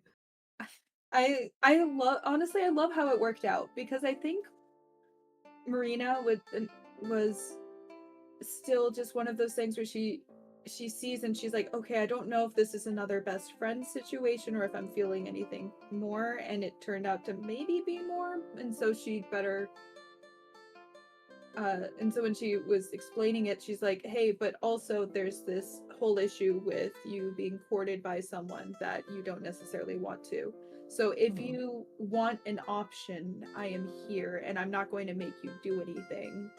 I don't expect it, or not necessarily I'm not going to make you as well. It's more of I don't expect any of these confusing feelings from you. Yeah, I was very nervous about spilling Marina's secret like that because I had hoped that I had been laying like little breadcrumbs throughout to indicate that she doesn't really feel affection or romance the same as anybody else. And I was just very grateful when I was actually very happy when Cass, like, you messaged me, you're like, hey, is it chill if I romance Marina? And I'm like, sure, yeah. And I'm like, Cass is so thoughtful and intentional in how she role plays. It felt more comfortable having you handle romance with Marina, just because I know that you are so thoughtful and kind and compassionate, and that really showcases in your characters. So yes, that was a really great moment, and I'm glad you were there for that. Yeah, it was really great, and for Marina to still give the okay to court and everything. I think that, you know, at the very least they could be best friends, and what's better than marrying your best friend in that case, whether it's, you know, fully romantic or not. So I think that would be really cool, and I love that you have the representation of Marina of being a romantic and asexual in the game. That was really, I honestly thought it was really cool to have. Yeah, I mean, just because these identities are getting a lot more notice in our present day doesn't mean that they haven't always been present. And I was very interested because as you read Regency era letters or stories and stuff, you're like, oh, that person is 100% asexual. Like you can just tell. And it's like they just didn't have the words for it. And so it's like, how would that showcase in a game like this? And what are the obstacles that would be put in their way? And it's like, well, courtship is something that's expected of pretty much everybody. And so to not feel, or not even like know, like, I know that I'm not going to develop the same kind of romantic feelings for this person put before me, like by my mother, can be something that someone could really struggle with, on top of, oh, also my father was killed. So Yeah, 100%. yeah. I do have to say I really love, just across a lot of us in general, across many, many years and campaigns, how much of us have kind of represented the LGBT community and everything, because we've had trans characters, bi characters, asexual, we've had non-binary, we've had like a bunch of different people, different types of characters across the spectrum. And as someone who's straight but an ally, like, I just love seeing not only just the representation but how it's played. It's not like, oh my god, I'm gonna be so openly gay, or oh my god, I'm gonna just shove this in your face, like, because that's what a lot of people think it is, like, oh, we're trying to force it. It's like, no, it all feels very organic and it just feels natural. So I just really like how it's played out across everybody. It's nice to see people put like sexualities under their character, but it's not the defining thing about them. Yeah. Like, for example, Avros, who I play, he's very canonically, you know, bisexual, but he's also a huge disaster, and there's something wrong with that man. I think that's the more pressing issue. Fox is like, tell me more. Avros is the epitome of a disaster bisexual. Yeah. Yeah. That's my boy. Can't roll for shit. But yeah. That's neat. Yeah, that poor man can't see what's right in front of his face. I was so mad. I'm like, fuck you. I was like, dude. You're trying to help, but the dice are like, no. Just that backstory of, oh, I used to break into nobles' houses and steal things. Like, with those rolls? It's good with the dexterity because he got that berry into Arbelriel's mouth, no problem. But when it comes to what's that over there, it's like he wouldn't know. He would never know ever. That's a tree. So yeah, so we're all good at some things, and sometimes we're not so good at other things. And he's just a great example of that. He's not very insightful, and he's not very perceptive. Cass knows what that's all about. Sometimes dice just say no. I'm supposed to be good at this thing, but dice just say fuck you. Dice are like, oh, you want to be a suave swashbuckler and like really sweep this person off their feet? That's so funny. That's really funny. So That's why I try to get like proficient in as many like practical things as possible. Give So yourself that a way chance. I can give myself a chance to get like a 9 and even on then, an insight. Something Something. double and digit. even then, And even then, the dice are like, best I can do is a 5. Yeah.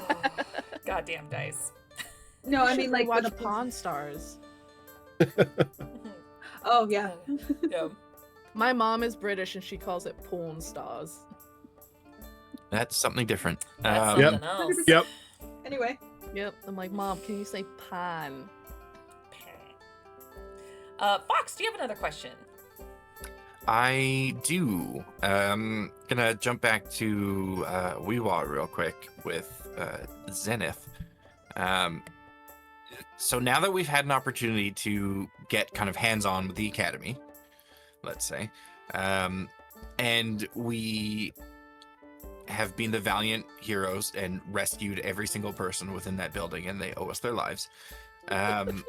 Isn't there a dead Most of them. professor somewhere? Most of them. Well, you know what? The monster killed him. That's not on us. Several apprentices too. Again, that's the monster's fault. So since Rockwind has given us his assurance that he's going to do his best to kind of let you be welcomed back to the academy again, do you feel like Zen has any desire to return to the academy if they were to welcome her back? And I know we're dealing with world-ending stuff right now, and that kind of takes precedent, but, you know, pretend all of that doesn't exist, and Zen can just do whatever she wants. Does she have any desire to return to this place of learning that had previously rejected her? Or is she ready to just say, no, you know, you've lost your opportunity to have me be a part of what you're doing? I think there's obviously an ego part of her is like, well, what if I just said no? And what if you guys lost out and I'm just really good? But to say like, pretend like the world ending events aren't happening is kind of adds a whole new spin to that, because obviously she feels a sense of duty towards taking care of that. But if that wasn't an option, I think she's come to a realization over time, especially in the company of these weirdos that she's traveling with, that there's kind of incredibly more to life than doing what your parents want for you. And who could have thought that? But I think she feels a sense of like needing to please her parents still, which is why she's so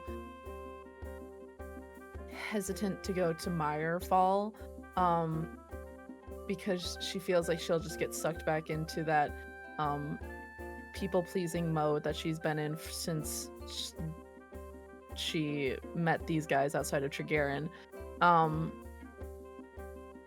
It's hard to say right now. I think a part of her obviously loves learning. Part of her still feels that need to please her parents. A part of her is also learning how to rebel. I wouldn't really know, and that's weird to say, but I don't really know what she would want to do. I think that's a fair answer, yeah. Guess we'll find out once we save the world if she's like, Yeah. eh. Yeah. Roten. So, a part of it, yeah. Go ahead. Nope, sorry. The two of you have had a couple characters in a couple of our games with Zenith and Rana and Briseis and Zafira. You said it right. Yeah, finally said it right. Frankie. Oh yeah, and Frankie. Or punk chick. Are there any future character ideas spinning in your heads for future games that have I got already a been notes announced app coming up? already. Because I know Molly. because I know I've said that I've wanted to do a space style game once WeWat ends. And I think once Neon Odyssey comes out, there's going to be a lot more Neon Odyssey games on the channel. So like, excited. are there any character ideas spinning up in your heads for future shenanigans? Chat, am I cooked? Okay. No, I do have a character that I'm so excited to play in that space game. Like Neon Odyssey itself, or just like a sci-fi version of D&D?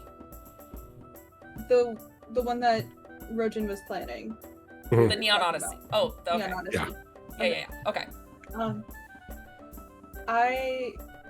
She's a like valley girl, rich girl alien, and she has a little camera robot that's named Chat. So she's like a streamer girl. Oh my god. This whole thing.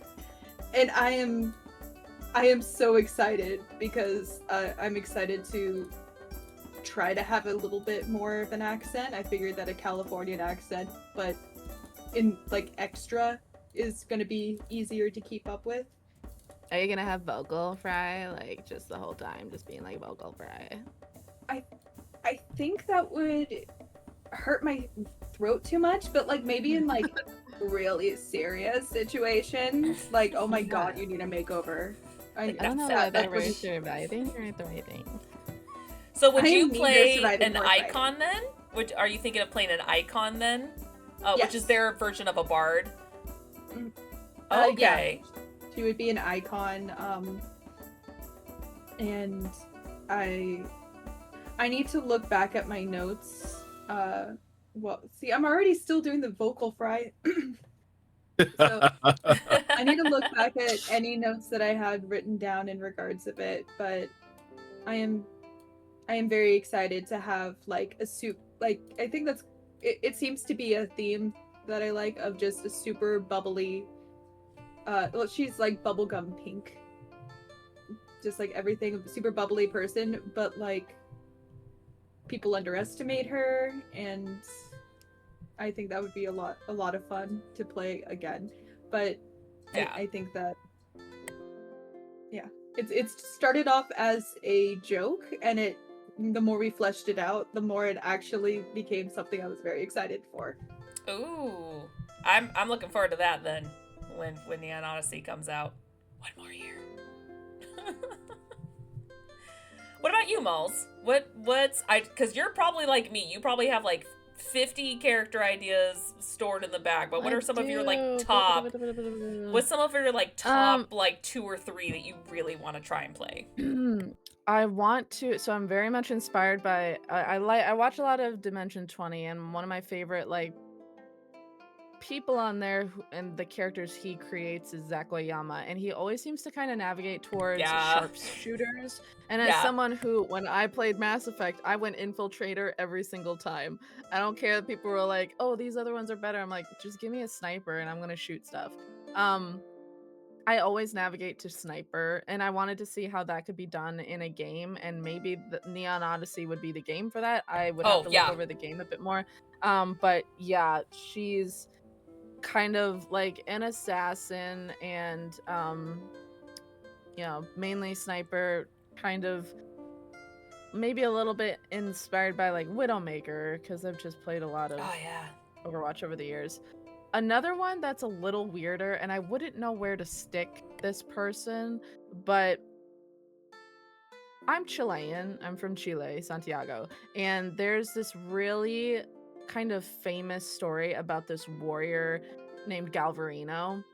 And when he was a Chilean resistance warrior, and essentially when the Spanish invaders landed in Chile, he led Chilean warriors against these guys, but then they captured him, and as a warning they cut off his hands, to which his response would be like, okay, and he just strapped these things on his hand that have knives at the end of it, and he just went back out into battle. And I was like, that's very cool. Dororo. I love it. I was like, if I'm ever gonna play a martial character, it's gonna be that guy. And he's just got fucking swords for hands, and I think fighter samurai would be good. Yeah, and I wouldn't want to do it in a way where it's like they, once we're not fighting, swords go away, I got hands pop out. It's like, no, that is an actual impairment. Like Edward That's a Scissorhands? disability. That's a disability that this guy back in the 1700s or whatever actually had to deal with. So it's like, once fighting's done, he's got to take his sword hands off or something, and he's got to live his life with like this reminder of like, these fucking invaders did this shit to me, and it's just very cool. So those are my two main ones right there, but we'll see where they get placed, because that's just I realize that's very specific. Yeah, some characters need a place or setting to fit. I get that. Yeah.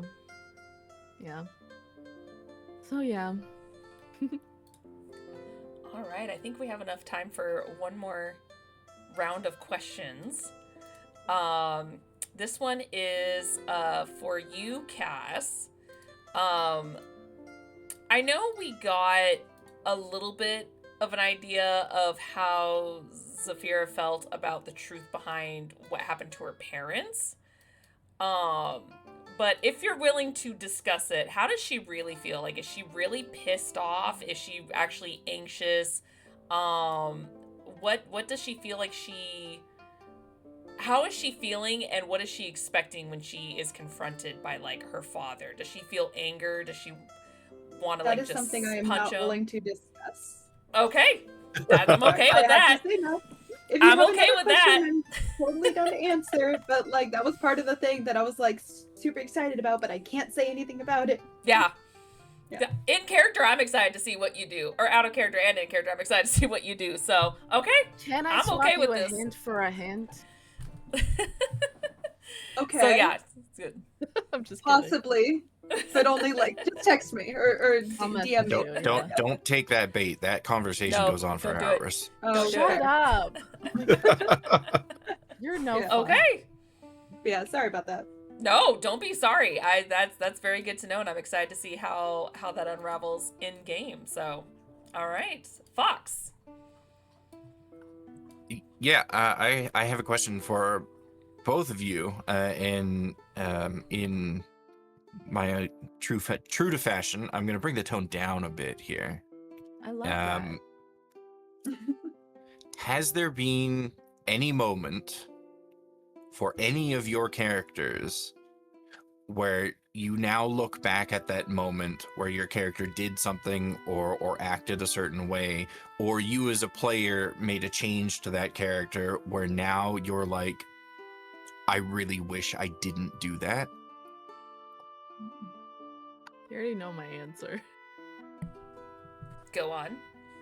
But does everybody know your answer? Yeah, I was going to say, for the audience.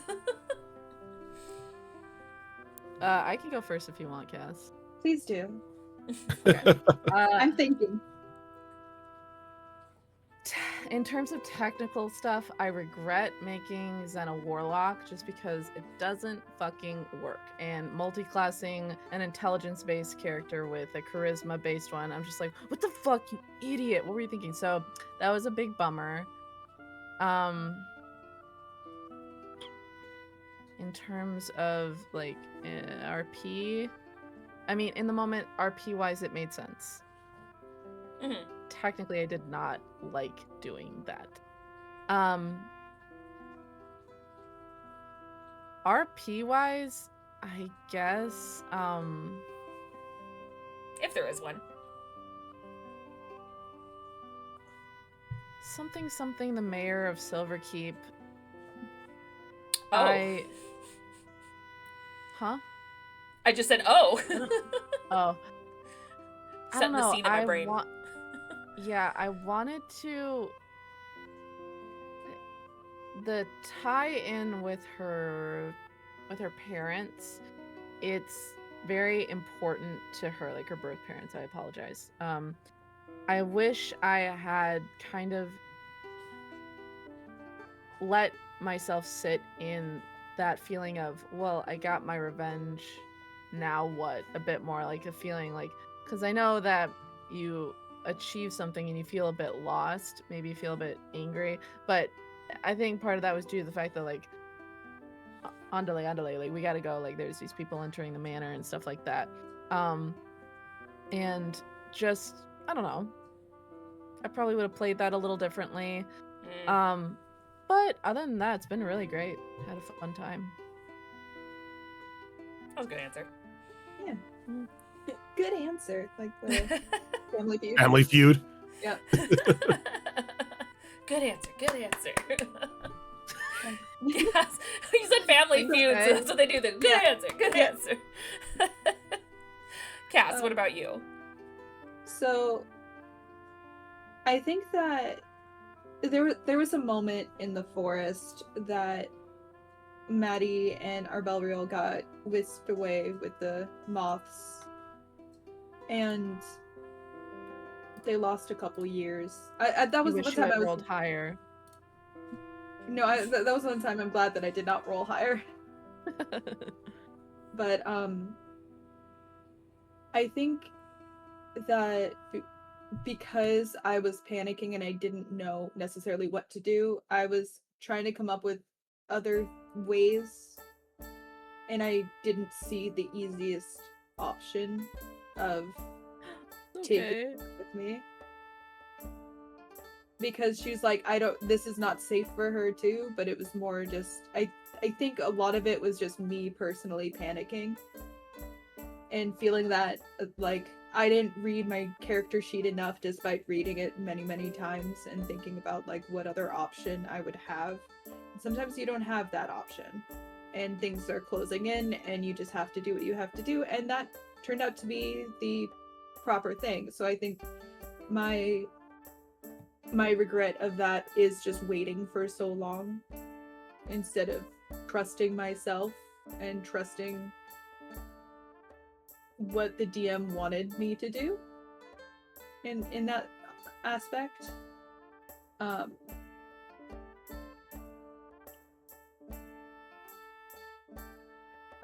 And RP wise, I don't think, if I can hop in on that, I don't think you need to beat yourself up about that. Honestly, if anything, I was kind of thinking about that. I'm like, I should have made it a bit more open-ended as to like what the pathways were for. I assume you're talking about Marina, like little Marina.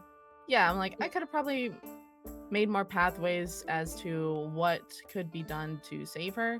But in the moment, I didn't describe it that well. So honestly, that's not on you. You're good. And then I think for the RP wise was when Maddie angrily, like, it made sense for kind of, it made sense for her to leave that night, but also part of me kind of wishes that she would have talked to other people or said something different to Priscilla, like to try to get her to explain to get her to understand more. But you know, and I do recognize the fact that she thought that she couldn't say anything about whatever she was doing, so that would be suspicious. And so it's just her looking back and seeing her father there, and she's like, you know, who knows, she may go back later on, but as of right now, she has some slight regrets in regards of maybe she could have gotten more information out of him. Maybe she could have talked to him about what's been going on. And, you know, more ways to keep everyone safe. I thought it felt very real. Like, you're a young girl, you're feeling emotional about the fact that your friend is, you know, judging your choices, and your dad, you know, initiated that. I think that seems very part of the course, is what a young woman would do, is not be like, well, now I gotta get information out of my dad. It's like, no, you're upset and angry. You're in this place where it seems people don't trust you or trust your instincts. You're like, fine, I'll leave. I thought it felt pretty great. I was honestly very impressed that you made that choice. I was like, that's very bold. That's a bold move, and not at all what I expected, but I thought it was great.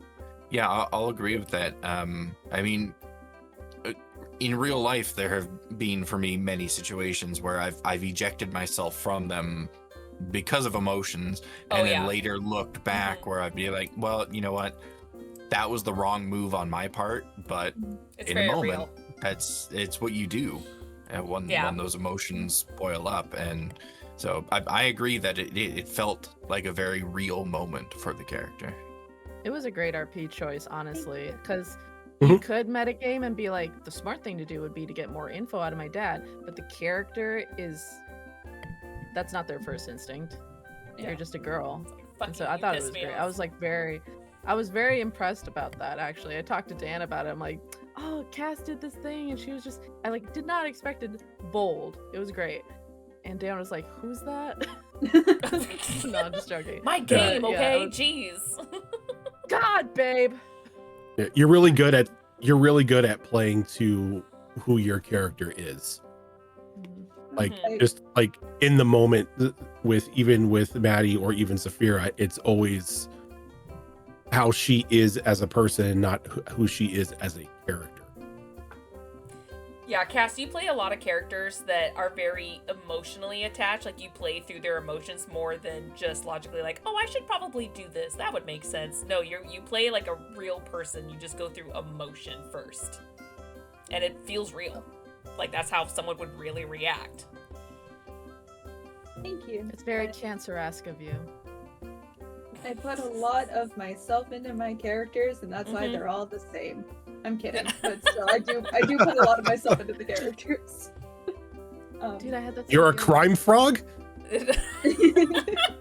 yeah. My family's a part of the frog mafia. The I knew it. Froggia. I knew it. Yeah, I'm sorry. And I love to hang out on the banisters with like just my tongue, like helping me get up there. I It do definitely too. helps. Hey. Oh my gosh. And then Rojan, since we are kind of getting to that point, let's you get the final question. Kind of close us out here. What would you like to ask? If you have one. I unfortunately don't. I hate to be a downer, but I don't have another question. That's fine. I'll leave it open to actually, you know what? I was so rude and didn't ask this. Cass and Malls, do you want to ask each other a question? Yes, I do. Okay. Cool beans. I was curious. Unless you had something. Sorry, I got really No, I'm excited. curious. I'm curious as what you want to ask, and not while I'm coming up with a question. You're giving her So, time. There was a moment in Weewa where Zenith and Zafira got into a disagreement about Zafira leaning on her grandma a lot, and Zenith was expressing frustration with that. And I know it was resolved after the fact, or at least they kind of talked it out. But in that moment, did your reaction to that, what was kind of going through your head on that, and how much of that was you and how much of that was Zafira? Oh, that's a good question. Okay. I forgot about that moment. Thank you. Oh, yeah. So I think it's because Saphira has leaned on her grandmother and has her on a pedestal, honestly. She's very much like, how dare you talk bad about my grandma? Like, she's everything to me and she's a wonderful thing. I don't know why we don't ask my grandma to use her grandma magic to fix everything that's ever happening at all times. Like, but she also, while she did get raised by her grandma, she's never really ventured out alone for like that amount of time. So it's a mix of like missing her from that perspective, along with not wanting to accept, but knowing that there was some truth to what Zenith was saying, that she does need to focus more on herself and less on her grandma to come save her. Obviously, if things do happen, we go to my grandma's cottage and we get it all figured out at the very least. I know that when I was talking through that, I felt like Zen very much sees Zafira as a little sister, and as Zen is coming into her own and realizing, I'm really sick of my parents controlling my life and having their fingers all over my future and stuff. And I think that kind of maybe transferred onto maybe, well then, Zafira should feel the same and not have her grandma, like, pulling the strings on her own life, but that's not necessarily the case. And obviously, when you see someone that you like, you want them to succeed and become the best person of themselves.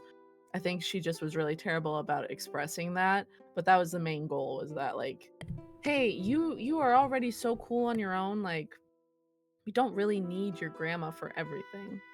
I also have another question for you, but I understand if we're running low on time. I actually don't have a question for you, so if you want to ask the second question, Oh, yeah, go for it. I'm down for that, but I do want to respond to what you said. Like, it's before, because you asked, like, how does it, like, appeal to my own life.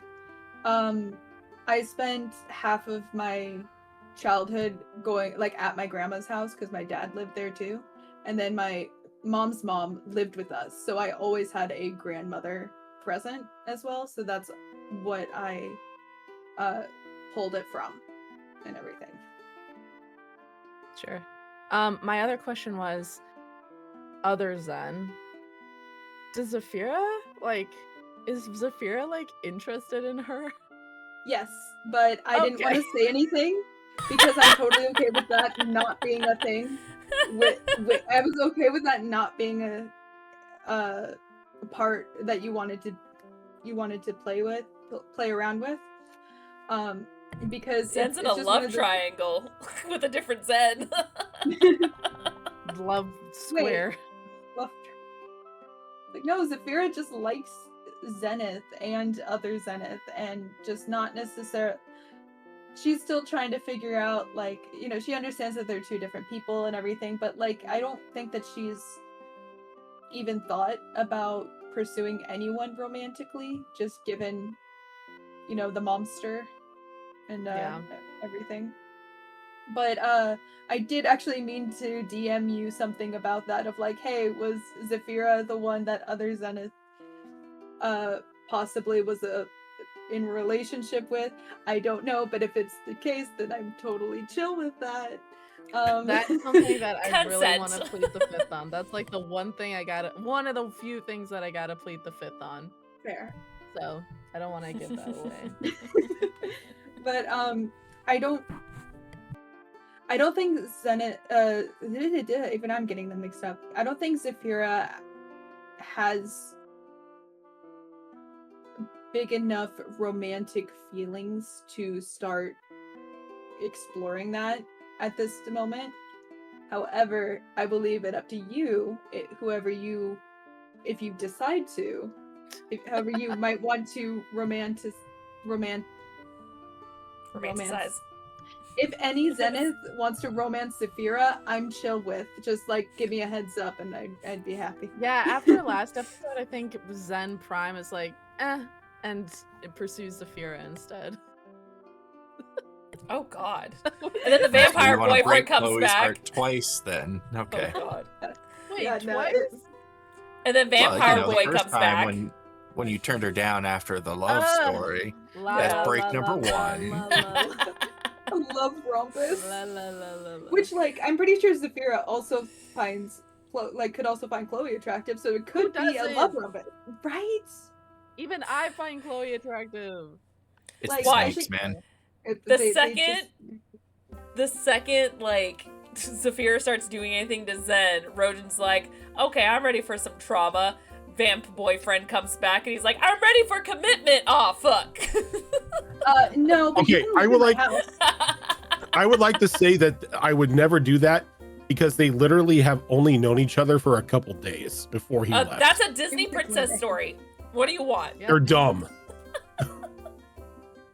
I think with other Zen, it really is staying true to the fact that she's very overwhelmed in a new world, but also the fact that, like, I can maybe only handle one romance at a time. But I think maybe as we relax more into, like, finding an even balance between other Zenith and Zen Prime, so that they can both kind of have their own story, we'll see what happens, I guess. Yeah, like, this is the whole thing of Zafira. It will not be upset if other Zen doesn't feel the same way, or if either Zen doesn't feel the same way. She just wants everyone to be together and have fun and eat cookies and hang out with Belvedere and just, have a good time. I was talking to Fox about this last night. I'm like, I'm really interested to see how Chloe navigates the fact that Zen has a different Zen in her head now that they're kind of doing all that. But yeah. Always Look. someone else watching. Look, I was totally digging it in my own story, in my head, in my own fantasy, when I was doing Dragon Age Veilguard with Lucanus, and I'm like, oh, there's a demon watching us. Okay, whatever. That is very Lucanus-esque. Lucanus-esque. It's hard to say. But yeah. So yeah. Thanks for answering my questions. Of course. If you have any more, just let me know. I will answer what I can. But not right now, because we have to sign off. Yeah. Well, that was a lot of fun. Thank you guys very much for joining us. We really do appreciate it. That was really fun to kind of get an insider's note on brand new DMs, as well as get to know kind of your headspace for some of your characters, and it was really great. So thank you guys so much for hanging out with us.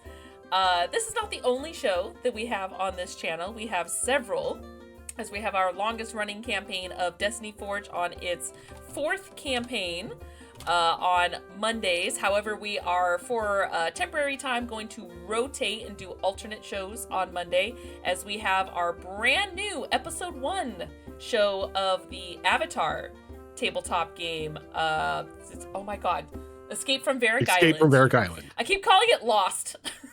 It's not Lost. Survivor. Man, Lost, Downton Abbey. He did bring it up to me of being I like, keep what do you going think, down to Lost or this one? I'm like, the Varric Island one. It's So just like how Lost it's Survivor. Yeah, and I was gonna be like, oh god, it's Escape from Varric Island. Just like how I always call T-Dop Downton Abbey. Can never get that right. So we have Destiny Forge Campaign 4, and then our brand new Avatar game, which is again starting up tomorrow. I always call it Downton Abbey, and I'm like, God, get it right. Yeah, I know it's like not almost right. every time. Every time. It's a completely different era. I know, but it's Downfall of Propriety, Downton Abbey. Don't tell me that doesn't sound similar. Yeah. Sorry.